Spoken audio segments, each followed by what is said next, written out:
Infants are just starting out in life. Normally, they shouldn't die.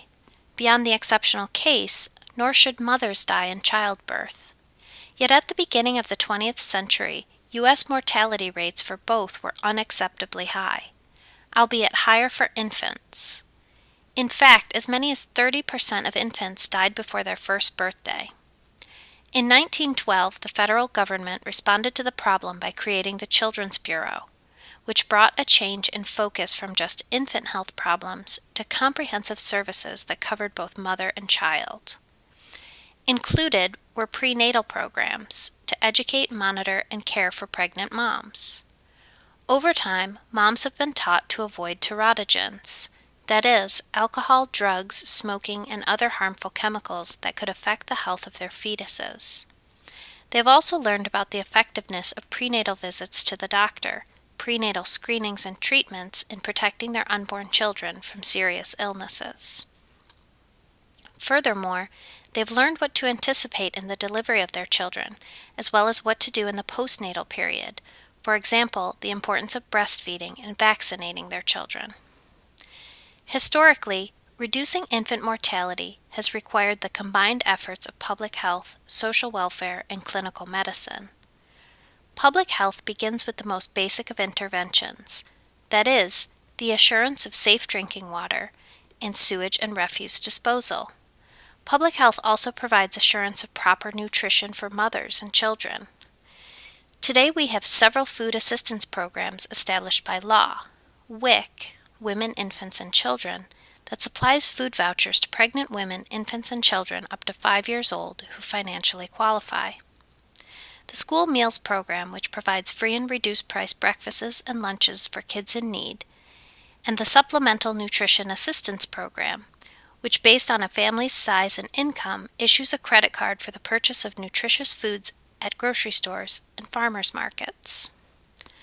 Though we take these for granted today, other public health interventions include pasteurization of milk to prevent gastrointestinal infections, folic acid supplements for moms to prevent neural tube defects in children, antibiotics, safe blood transfusions, and simple but often life-saving warning to put children to bed on their backs to prevent sudden infant death syndrome. Turning to social welfare. Family planning services were offered and advertised so that mothers could take back control of their lives. They enabled women to decide if and when to have a child, since an unwanted pregnancy starts out as a distinct disadvantage. Planning allowed moms to space their children so that they could give sufficient attention and resources to each, and family planning services allowed them to pursue education, career, and fulfillment so that they were not forced to be dependent on their husbands and other providers. A sense of control over their lives relieved stress and enhanced the women's health. Finally, clinical medicine is playing a big role in reducing infant and maternal mortality. Infants who decades ago wouldn't have survived are being treated successfully in hospital neonatal units, if they have insurance coverage. Moms are receiving better obstetric care by better trained medical practitioners, are giving birth at hospitals instead of at homes, and they are being treated exclusively under sterile conditions with fewer unnecessary procedures. Last, legalization of abortion has eliminated the practice of illegal and unsafe back alley abortions that frequently resulted in the death of unhappily pregnant women. Now at the beginning of the 21st century, both infant and maternal mortality rates have fallen sharply from their frightening rates a century earlier in the U.S. Still, there is no cause for celebration.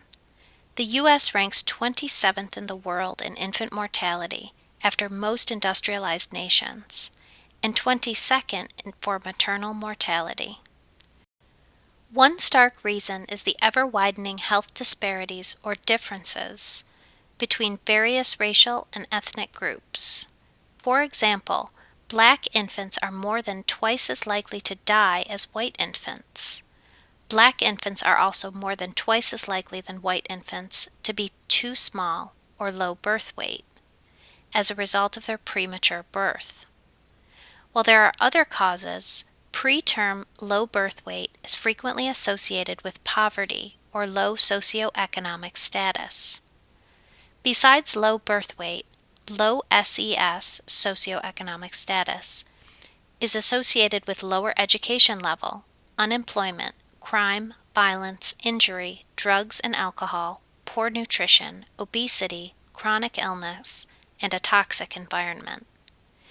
These same factors which strongly influence infant death are the same factors which adversely affect the health and safety of those children who happen to survive. America's challenge in the 21st century is closing the gaps between various racial, ethnic, and SES groups. Our society has become too divided between the haves and the have-nots, and the imbalance is making our society sick. As your textbook appropriately states, infant mortality, and I should add sick children and youth, is not a health problem. It is a social problem with health consequences. We'll end this section on maternal and child health with a few thoughts about vulnerable children and youth. First, childhood illness and death from infectious diseases has been greatly reduced by widespread vaccination. The law requires that all children entering school be vaccinated against diphtheria, tetanus, whooping cough, polio, measles, German measles, mumps, and hepatitis B, hepatitis A, pneumonia, chickenpox, and spinal meningitis. While this might seem like a lot of vaccinations, a public health goal is to eventually eliminate all preventable childhood diseases. We've made great progress, but a recent trend is most disturbing in that it's causing an unnecessary reemergence of infectious childhood diseases. This is what's happened. Unfounded rumors, assisted by irresponsible media coverage, have claimed that the MMR, measles, mumps, and rubella vaccine, is the cause of autism in children. This claim is false. It's untrue based on scientific evidence to the contrary. Yet groups of wealthy, well-educated women are refusing to vaccinate their children. Their refusal is putting not only their own children at risk, but other children as well. When most children are vaccinated, the result is herd immunity. That is, the whole group is protected, even if a few remain unvaccinated. The anti-vaccine groups are, in effect, destroying herd immunity, which has taken America decades to create. Destruction of herd immunity is evident in the recent outbreak of measles at Disneyland. Think about individual rights versus the public's health. What do you think should be done? Vulnerability to most health threats is most common among poor inner-city youth. Environmental factors such as smog and industrial chemicals result in a high prevalence of asthma among inner-city youth. While asthma can be controlled with inhalers, that is, with medical self-management, these youth often lack access to appropriate medical care and are more likely than others to die of a preventable death. In addition, poor communities may not have access to fluoridated water. Something as simple as fluoridated drinking water can reduce the incidence of painful and disabling tooth decay. Last, violence, which we discussed in the injury section of this lecture, is a fact of inner-city life. How can we change the social, economic, political, and physical environment to improve the health and the lives of the have-nots?